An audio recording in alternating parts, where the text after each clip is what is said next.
Hey guys, good evening. তো তোমাদেরকে সবাইকে বলেছিলাম তো আমরা মন্দির থেকে এসে বিকালে ঘুরতে বেরোবো। তো এই যে ঘুরতে বেরিয়েছি। তো পিসি বলছিল এখানে রথের মেলা হয়, তো সেখানেই যাবো বলে ঘুরতে বেরিয়েছিলাম, কিন্তু আমাদের কপাল ভালো নয়। তো বৃষ্টি শুরু হয়ে গেছে, প্রচুর বৃষ্টি শুরু হয়ে গেছে, তো আর ঘোরা হলো না। তো এখন আমরা সবাই এসেছিলাম, তো এখন বাড়ি চলে যাচ্ছি। তো এই যে বাড়িতে এসে বোন ফুচকা বানাবে, দই ফুচকা। তো এই দেখতে পাচ্ছ ফুচকা বানানো কমপ্লিট হয়ে গেছে। তো ফুচকা বানানো কমপ্লিট, জল ফুচকা। তো এখন এই যে দই হচ্ছে, দই ভুজিয়া সব দিয়ে রেডি করবে। এই দেখতেই পাচ্ছ ফুচকা কমপ্লিট। এই যে ভুজিয়া দিয়ে দিচ্ছে, এখন ভুজিয়া দেওয়া শুরু হয়ে গেছে, সস দিয়েছে। তো খুব ভালোই বানায় ও। তো আজকে টেস্ট করলাম, তো খুব ভালো লেগেছে খেতে। তো এই যে আমাকে দিয়েছে টেস্ট করতে। তো আমি তো ফুচকা কে না ভালোবাসে বলো বলো, সবাই ভালোবাসে। তো এই যে আমি নিচ্ছি, আমাকে অনেকগুলো দিয়ে দিয়েছিল, সেই জন্য বলছিলাম কমা কমা, এত খেতে পারবো না, রাতে ভাতও তো খেতে হবে। এই যে একটা মুখের ভিতরে ভরে দিলাম গাইস। তো খেয়ে তো মানে আমি পুরোই অবাক, একদম দোকানকে ফেল করবে। একদম খুব সুন্দর হয়েছিল খেতে, সত্যি বলছি খুব সুন্দর হয়েছিল। এই যে সবাইকে দিয়ে দিচ্ছে, সবাই খেতে বসেছিলাম। তো রাতে পিসি ফ্রাইড রাইস, মাংস, পনির করেছিল। তো সেগুলো ক্লিপ নিতে পারিনি, জানো তো এক জায়গায় গেলে কিছু করার না। তো এখন সকাল হয়ে গেছে পরের দিন।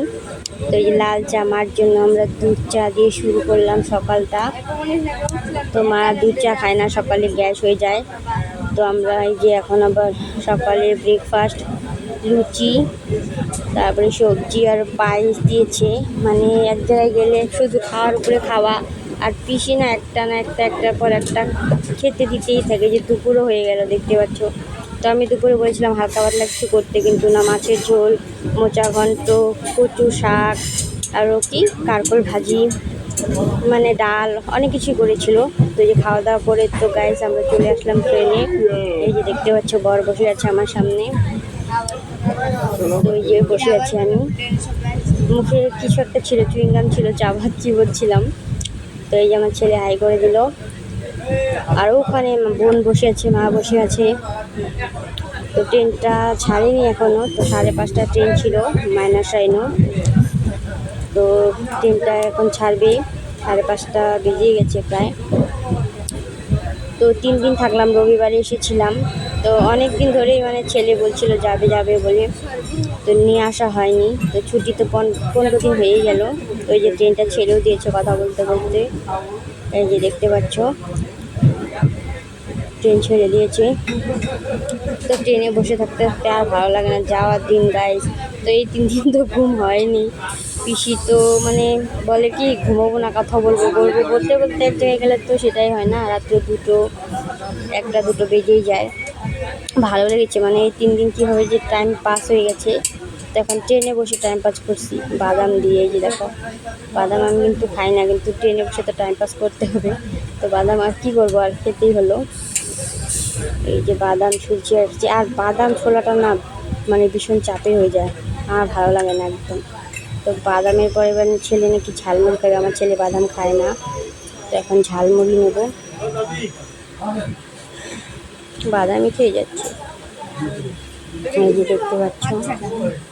তো বাড়ি গিয়ে তো আবার রান্না করতে হবে রাইস। এই যে ঝালমুড়িও নিয়ে নিয়েছি, অল্প আমি একটু খাবো, বেশি খাইনি ঝালমুড়ি। এতদিন এত খাবার খেয়েছি না কি বলবো, পেটের জায়গায় নেই।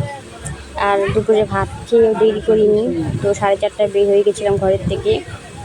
তো গুয়াহাটি মানে ট্রাফিক জ্যাম থাকে না, সেই জন্য অল্প আগেই বেরিয়েছিলাম। এই ছেলে খাচ্ছে ঝালমুড়ি, দেখতেই পাচ্ছ ছেলে ঝালমুড়ি খাচ্ছে। তো গাইস এই যে ট্রেন চলে আসলাম প্রায় 2টো 1টা স্টেশন। তো ভিডিওটা আমি এখানে শেষ করছি। লাইক কমেন্ট শেয়ার করে দেওয়া, সাবস্ক্রাইব।